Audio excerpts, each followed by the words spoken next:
lakune stangaya wara kelawan mekak hawa kang dur angkara. Senajan setan gentayangan tansah gawe rupeda hingga pupusing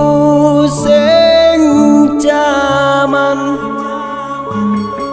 hametek ingsun nyirep kene wisa murka maperhardaning ponco saben ula sing netra linambaran sing Bagaimana awal mula terjadi sejarah makam kakek Sarmidin dan kakek Sija? Iya.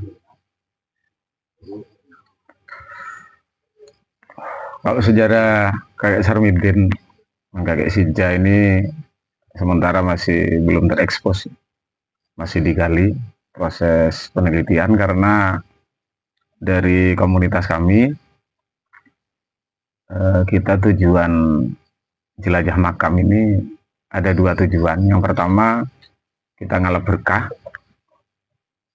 Ngalap berkah itu kita berkunjung atau sowan ke makam-makam atau petilasan-petilasan orang-orang suci. Karena ngalap berkah itu tradisi nenek moyang kita, tradisi wong Jawa. Mbah-mbah kita dulu kan sering di mana ada tempat keramat. Sebenarnya lebih tepatnya tempat suci ya. Pengertian keramat itu sendiri kan dari bahasa Arab, karomah. Karomah itu kemuliaan. Jadi jangan salah memahami tentang tempat keramat. Asumsi kita pasti tempat keramat udah klinik asumsinya. Jadi dulu para wali itu menamai tempat keramat. Keramat itu dari kata karomah, kemuliaan. Di tempat atau bisa petilasan. Petilasan itu suatu tempat yang dulu pernah bisa singgah di situ, bertempat tinggal, dan kebanyakan tempat halwat. Tempat halwat itu tempat menyepi. Jadi tempat menyepinya orang-orang suci itu membawa berkah. Dan ini bukan tidak ada dalam ajaran Islam. Kanjeng Nabi dalam peristiwa Isra Mi'raj itu, dari Isra perjalanan bumi terus perjalanan langit. Jadi Isra itu dari Masjidil Haram ke Masjidil Aqsa. Sebelum itu Kanjeng Nabi mengunjungi namanya Bethlehem atau Baitul Laham. Orang saudara-saudara kita Nasrani menyebutnya Bethlehem. Bethlehem itu tempat kelahiran Nabi Isa. Nah, ini kenapa Kanjeng Nabi itu kok mengunjungi tempat-tempat itu? Yaitu namanya ngalap berkah, tabarruk bahasa pesantrennya. Jadi bukan nggak ada tuntunannya kita. Jadi kalau ada yang bilang nyekar itu nggak ada tuntunannya, itu orang yang nggak paham. Yang nggak paham kitab ya istilahnya, nggak paham sejarah. Jadi Kanjeng Nabi itu sering mengunjungi tempat-tempat yang bersejarah. Akan tetapi kita juga milih-milih tempat-tempat tersebut. Karena makam itu kan banyak. Jadi makam benar-benar yang nyambung dengan batin kita, benar-benar jelas ada riwayatnya. Nah, di sini ini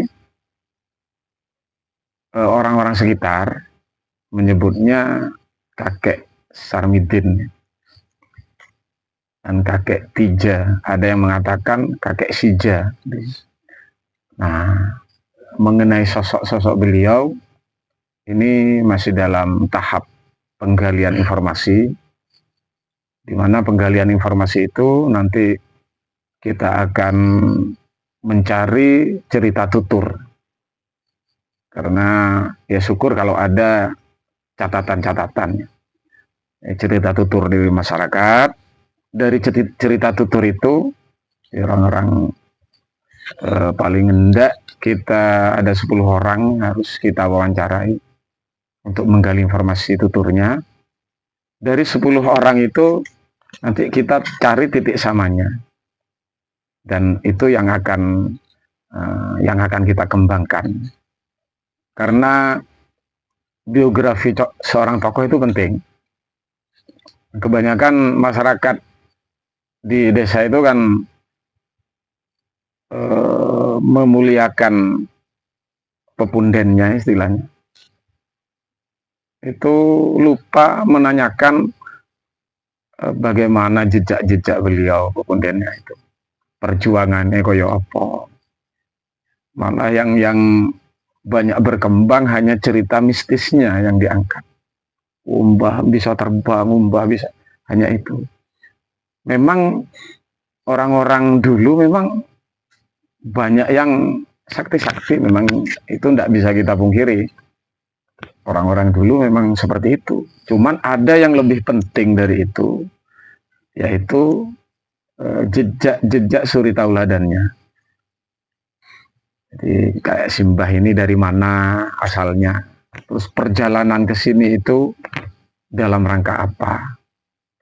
Karena kebanyakan tokoh-tokoh di Jember ini ada yang dari Madura, juga ada yang dari Jawa Tengah.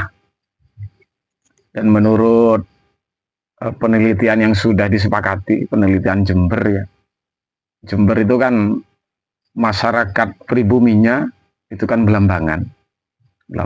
Artinya sebelum datangnya orang Jawa Tengah sama orang Madura, masyarakatnya itu Belambangan. Jadi Belambangan itu dulu suatu wilayah kerajaan yang meliputi Jember, terus sebagian Probolinggo, Bondowoso, Situbondo, terus Banyuwangi. Dan Jember ini pernah menjadi pusat ibu kota Belambangan, yaitu di Kuto Dawung namanya, Kedawung Paleran. Dan ada peninggalan-peninggalannya. Oleh karena itu, kenapa terminal Jember itu dijenengi Tawangalun? Karena nama rajanya dulu Prabu Tawangalun, Tawangalun I. Nah, Tawangalun II anaknya sudah ada di Banyuwangi. Jadi pusat ibu kota Belambangan itu pernah di Jember, di Kedawung itu, pernah juga di Panarukan. Nah, yang terakhir itu di Banyuwangi. Jadi artinya masyarakat pribumi itu Belambangan, Jawa kuno. Nah, singkatnya tahun 1700-an itu terjadi perang antara VOC dengan Belambangan. Dan juga orang-orang pribumi yang membantu VOC. Nah, terakhir perangnya itu 1773 Masehi. Kita pasti mengenal kalau pernah baca buku-buku sejarah dulu, jenenge perang Puputan Bayu. Terjadi perang habis-habisan terakhir Ngrowo Bayu kan, Songgon. Nah, itu perang habis-habisan dan Belambangan kalah. Nah, yang membantu VOC pada saat itu Raja-Raja Madura. Itu karena Raja-Raja Madura ingin lepas dari Mataram. Terus dipolitiki sama VOC. Oh, sampean bisa lepas dari Mataram dengan syarat saya mau bantu, asalkan sampean bantu saya menaklukkan Belambangan. Jadi sebelum itu kesulitan VOC menaklukkan Belambangan.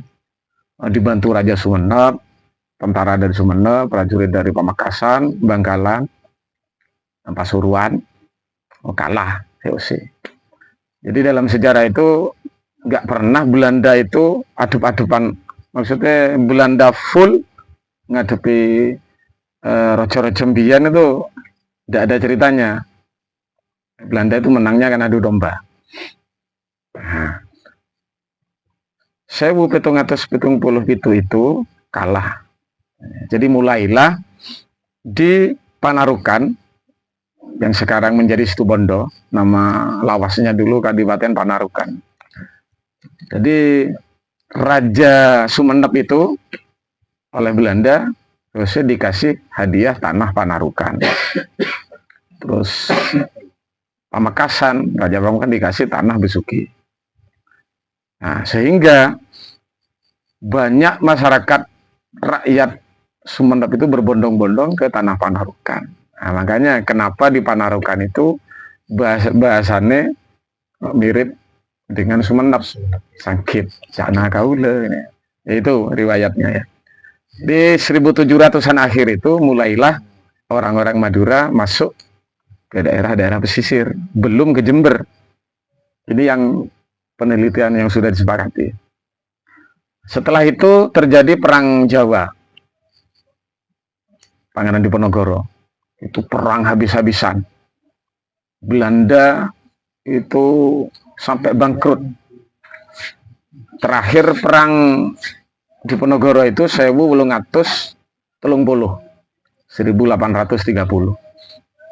Terakhir ditangkap, dan pada saat itu Belanda kan mengalami kerugian yang sangat besar sampai hampir bangkrut, sehingga untuk mengembalikan kas Selondo itu, maka daerah timur ini, daerah Jember, Bondowoso, dibikinlah perkebunan dengan kerja paksa ya. Perkebunan seake-ake, mulai kopi, coklat, dan sebagainya, karet, dan didatangkanlah pekerja-pekerja Jember Utara itu didatangkan dari Madura, Jember Selatan, Toko Blitar, Ponorogo, makanya sampai saiki ini Jember Selatan itu Jawa Tel, Kono sembarang itu sudah dari dulunya. Nah, ini artinya masuknya orang-orang Madura ke Jember kira-kira setelah Perang Diponegoro 1830 akhir. Jadi kalau kita berkunjung atau nyekar di makam yang kalau ada cerita tutur itu dari Madura, nah kira-kira tahun-tahun itulah orang-orang tokoh-tokoh tersebut datang ke Jember. Nah, Mbah Sarmidin ini konon menurut orang tua di bawah ini itu cucu dari yang ngerumat pertama sini, itu dari Sumber Malang Besuki. Nah, seperti sejarah yang tadi ya, di daerah Besuki itu banyak dari Pamekasan. Jadi kira-kira Mas Sarmidin ini mungkin atau kira-kira dari Pamekasan atau Mbah Sijenya, kita tidak tahu juga ya. Nah, ini perlu dikaji lagi karena selain kita nyekar, nanti saya rencana mau bikin data-data untuk tokoh-tokoh khususnya di Jember Utara, karena orang-orang Jember sendiri kebanyakan banyak yang nyekar keluar, padahal tokoh-tokoh di Jember ini banyak yang hebat, tokoh-tokoh yang ada di Jember.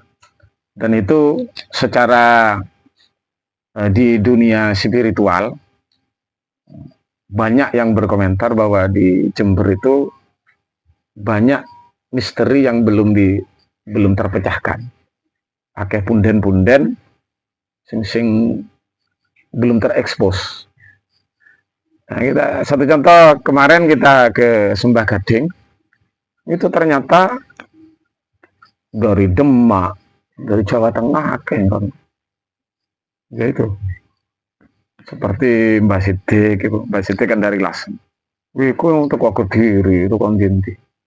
Jadi ngapain orang Jember utama non Jebo? Jadi kita explore tokoh-tokoh di Jember ini. Dan setelah ini kita akan menuju ziarah ke satu makam.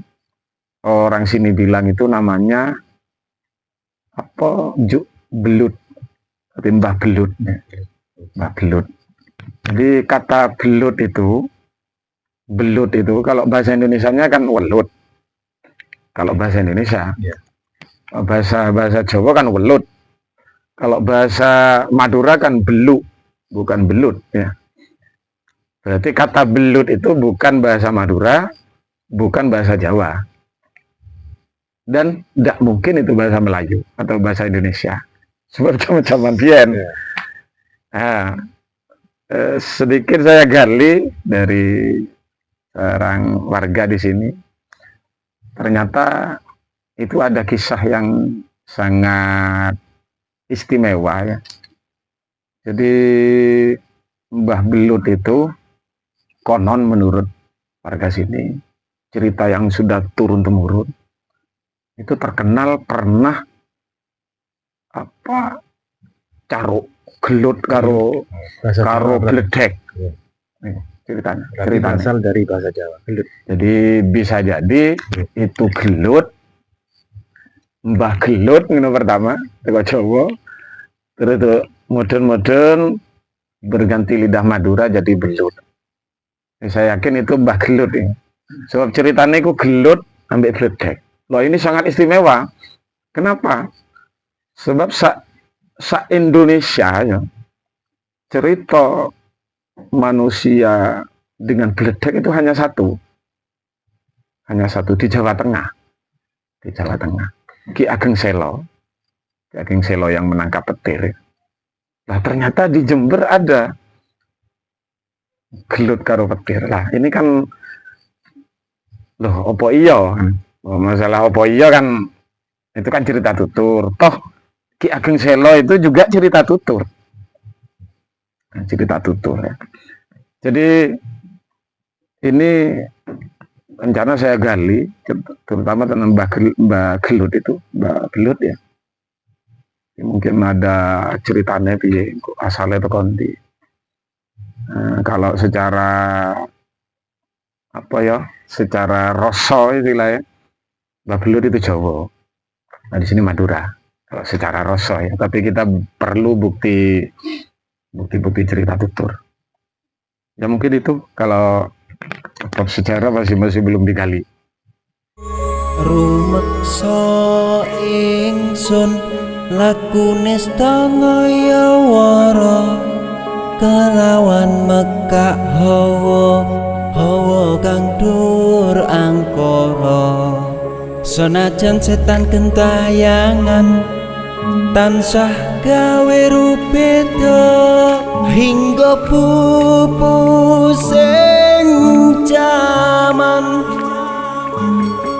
hametek ingsun nyirep geni wisa murka maperhardaning ponco saben ula sing netra linambaran sih kawelasan ingkang paring kamulyan Sang Hyang Jati